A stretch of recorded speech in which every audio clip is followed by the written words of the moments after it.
What's up, everyone? Vu of Envo Films, and I'm back with another idiotic video for you to watch. My apologies for not posting a talking video for you to look at my ugly face for the past few weeks. I've been really busy. Two weddings every weekend. Just got back from vacation with family. All those things come into play. But today, I'm back. And whether you like it or not, this video is going to suck. So today, I want to talk about two films I recently shot. Two wedding films I recently shot. One was the obvious, Slice and Rice, very popular YouTubers, a fantastic couple that I could probably call my good friends, and hopefully they'll call me their friend as well. You know, I don't mind being invited to like their parties or whatever, and just, you know, stand at the back corner or something, you know, whatever it takes, right? And a wedding film I did more recently for a fellow wedding videographer, Mark of MAO Films. Shout out to him and his bubbly butt and his tight wedding pants. Moving on with the video. So before I get into the films, I also want to mention at the end of the video, I'm going to announce the giveaway winner of all the crappy stuff that I'm giving away, so stay tuned for that. But the reason why I wanted to talk about these two films at the same time is I want to compare how two wedding films, and yeah, it's just a wedding, but they could be so vastly different in the way it is filmed, edited, and what have you. One of the most common and annoying things as a wedding videographer that I hear is that we are pretty much the trash of the videography, cinematography industry or genre, whatever you want to call it. Whereas, you know, the top movie Hollywood filmmakers is, you know, obviously the cream of the crop. Then you have like indie filmmakers, TV show filmmakers, YouTubers, and then you got like wedding videographers at the bottom. Whenever I would mention, or anyone else would mention that, hey, look, I'm a wedding videographer, you get this look like, oh, okay, well, you ever thought of doing commercial sometime? You ever thought of doing independent film sometime? As if it's like a step up from what I am doing. Like, you know, that's how I could move on up to the next step. I mean, pretty much, if there was like if you would compare videography classes, you know, it's kind of like Asian, how I kind of felt as an Asian bachelor back in high school, where all the Vietnamese dudes were like considered like the low end Asian bachelors. You know, we're like the trash. We're the short, dark toned, you know, one size too small flip flop wearing, horrible accent, smell like fish sauce, trash of the Asian bachelors. And then you have like the tall Koreans, you know, the dreamy Taiwanese, and then the Chinese, which somehow made it up to that high level of Asian bachelor status. Speaking of Chinese, one of the reasons why that I haven't been making a video lately was because I've been in Italy with family on a trip, and one of the strangest things was there's a lot of Chinese people in Italy, and one of their most abundant places was at like the shopping mall areas, the Gucci store and all that stuff. We walked into the Gucci store, and I was like, whoa, smells like a Chinese restaurant in here, you know? Like, I didn't know they sold General Tso chicken up in the Gucci store. And then I quickly looked around, and I noticed it was pretty much just packed with a bunch of Chinese people, you know? They must have just ate, and they're breathing really heavily, so all I smelled was like General Tso's chicken and lo mein. And they're all over the place. So fun fact, there's a bunch of Chinese people in Tuscany, Italy. You Google it, whatever you want to do. But pretty much what I want to say is wedding videographers always considered to be the trash, that douchebag that holds that big old monstrous video camera with all these video lights all over the place, and it just has no personality, doesn't talk to anybody, just this weirdo that's just filming horrible video. And not considered an artist. That is what wedding videographers are considered to be.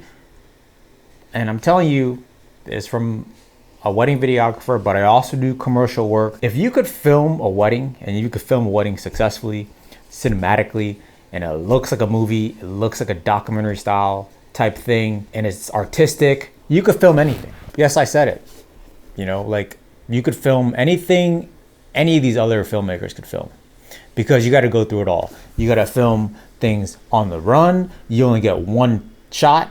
You only have 5-10 minutes at times just to do creative work. You got to configure audio. You got to set up lights, all within like a very small time frame, all within a high pressure situation where you do not really get second chances. You know, you only get one first kiss.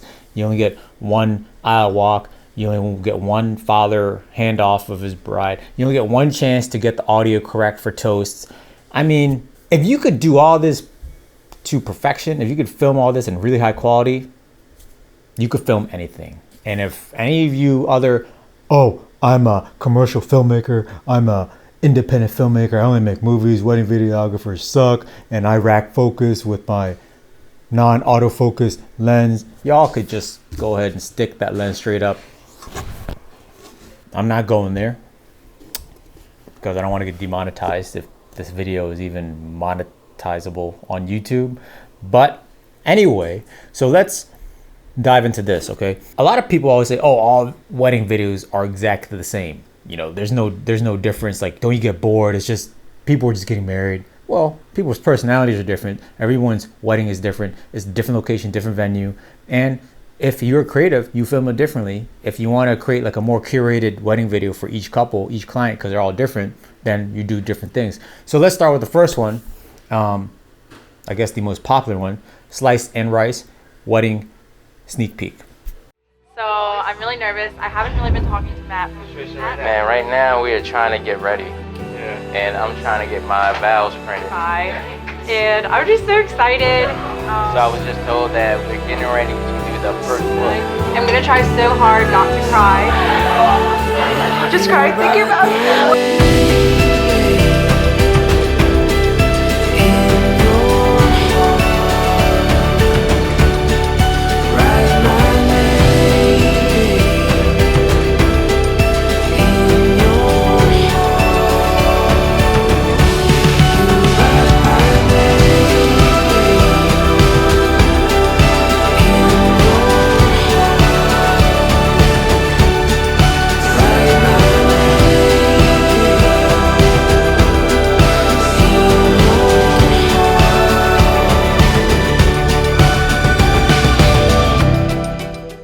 And so after we've seen that, you know, I had all like my lens and gear breakdown per clip. Hopefully that helps out other videographers out there. Let's watch Mark and Marissa's wedding sneak peek. Mark Anthony Obradovich. I will never forget how I felt when we locked eyes on that first day that we met. Marissa Lynn Akers. I'm no longer in the pursuit of happiness. You are my best friend, and you fill my life with so much joy. I vow to always be a good role model to you, Riley, and God willing, our future children. A man that would make your father, who I have no doubt is watching on us today, a very proud man.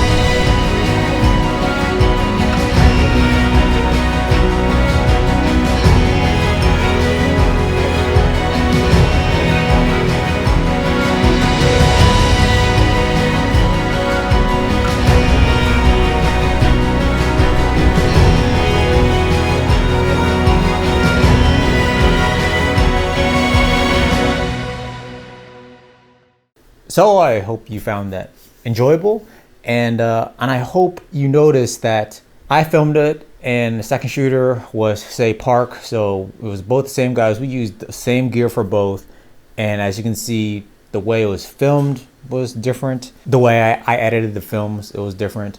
And overall, they both had different feels, and they're not all the same. Slice and Rice, you know, Glory and Matt, they had like a certain type of decoration at their reception. They're married indoors. Obviously, their personalities are a certain way. They're like funny. They're authentic. Well, all my clients are authentic, but they awesome couple. And then you look at Mark and Marissa's, and theirs is like, you know, they're both romantic. Both weddings are romantic, but then like Mark had like these extra like classic wedding details, and they were out. It was outdoors. It was at a vineyard. And there was a lot more other touches, like he had smoke bombs, he had lighting, he had neon glow sticks. I mean, it's all different, and we filmed it a different way. We filmed it in a different fashion, you know, based on each couple's energy, and based off of their personalities, based off of their energy. I edited their sneak peeks a certain way, and I'll edit their films a certain way. And it's all different. So if you are a striving wedding filmmaker, or are you a current wedding filmmaker, and you feel like you want to, and I hear this a lot, like, oh, they want to get out the wedding film industry because of, you know, they want to do other things. Like, there's nothing more difficult that you could possibly do than a wedding film. If you're doing it correctly and you really want to make amazing wedding films, there's nothing more difficult to do, I think, in filmmaking than filming weddings cinematically, movie-like, telling a story, all that stuff. There's nothing more difficult. Because the movie set, you're over there, you know, you have multiple people on set, you have people helping you focus, you have a director. All you're doing is you're filming, or on a wedding day, you're pretty much the whole thing. You set up lights, you set up audio, you are the grip, you are the light specialist, you are the director, you are the cameraman, and you know, you are the focus puller. And in case you're shooting Sony like I do, and you saw how awesome that thing track focus of the bride's facing the couple as they're like going towards the camera at wide open apertures, then you don't really need a focus rack person, and you don't need a rack focus and all that. You don't have to do anymore. But yeah, it's a different, you know, and if you're a striving filmmaker, you just want to get into filmmaking, you want to get better at it, I highly recommend you film some wedding films. Film and edit full wedding films. There's no better way to learn how to film and be artistic, be creative, than filming a wedding to like high standards. It's a craft that I am still working on. You know, I'm not even saying like the videos I just showed you are like the best ever.